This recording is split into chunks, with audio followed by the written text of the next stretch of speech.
ಚಿತ್ರದುರ್ಗ ಜಿಲ್ಲೆಯ ಹಿರಿಯೂರು ನಗರದ ಪ್ರವಾಸಿ ಮಂದಿರದಲ್ಲಿ ಕರ್ನಾಟಕ ರಾಜ್ಯದ ಸಫಾಯಿ ಕರ್ಮಚಾರಿ ಆಯೋಗದ ಅಧ್ಯಕ್ಷರಾದ ಶಿವಣ್ಣ ಕೋಟೆ ಅವರು ಚಿತ್ರದುರ್ಗ ಜಿಲ್ಲೆಯ ಎಲ್ಲಾ ತಾಲೂಕು ಅಧಿಕಾರಿಗಳೊಂದಿಗೆ ಸಭೆ ನಡೆಸಿದರು.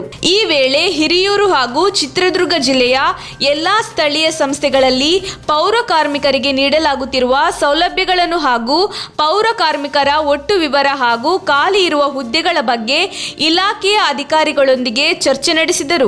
ಈ ಸಂದರ್ಭದಲ್ಲಿ ಹಿರಿಯೂರು ನಗರಸಭೆ ಪೌರ ಕಾರ್ಮಿಕರು ಹಾಗೂ ಅಧಿಕಾರಿಗಳು ಸಭೆಯನ್ನು ನಡೆಸಿದರು.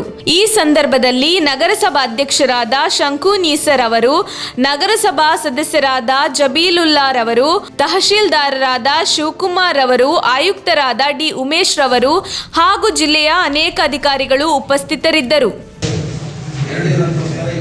ಸರ್ಕಾರದ ನಿಯಮಾನುಸಾರ ನಮಗೆ 3 ಜನ ಪೌರಕಾರ್ಮಿಕರ ಅವಶ್ಯಕತೆ ಇದೆ ಸರ್. ಈಗ ನಾವು ಸರ್ಕಾರಕ್ಕೆ ಮನವಿಯನ್ನು ಸಲ್ಲಿಸಿದ್ವಿ ಸರ್. ಅದರಲ್ಲಿ 20 ಪೌರಕಾರ್ಮಿಕರು ಈಗಾಗಲೇ ಮತ್ತು ವಯೋನಿವೃತ್ತಿಯನ್ನು ನಮಗೆ ಹೊಂದಿದ್ದಾರೆ ಸರ್. ಹಾಗಾಗಿ ನಮಗೆ ಅತ್ಯಗತ್ಯವಾಗಿ ಪೌರಕಾರ್ಮಿಕರು ಮತ್ತು ಈಗ ಆಲ್ರೆಡಿ ವಾಹನಗಳಿದ್ದಾವೆ ಸರ್. ವಾಹನಗಳು ಸುಮಾರು 14 ಇದಾವೆ ಸರ್. ಮತ್ತೆ 2 ಆಟೋಗಳಿದೆ ಸರ್. ಈಗ ಅದಕ್ಕೆ ಡ್ರೈವರ್ಸ್ಗಳನ್ನ ತಗೊಳ್ಳೋಕ್ಕೆ ನಮಗೆ ಈಗ ಆಲ್ರೆಡಿ 17 ಜನಕ್ಕೆ ಈಗ ಟೆಂಡರ್ ಮಾಡಿದೆ ಸರ್. ಈ ಬಂದಂಥ ವಾಹನಗಳಿಗೆ ಇದನ್ನ ಡ್ರೈವರ್ಸ್ಗಳು ತಗೊಳ್ಳೋಕ್ಕೆ ಅವಕಾಶ ಮಾಡಿದ್ದಾರೆ. ಈ ಉಳಿದಂತೆ ಈಗ ನಮಗೆ ನಗರ ದಿನದಿನಕ್ಕೂ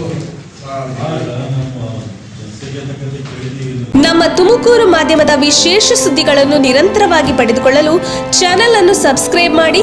ಕ್ಷಣ ಕ್ಷಣದ ಸುದ್ದಿಗಳಿಗಾಗಿ www.nammathumakuru.com ಗೆ ಭೇಟಿ ನೀಡಿ.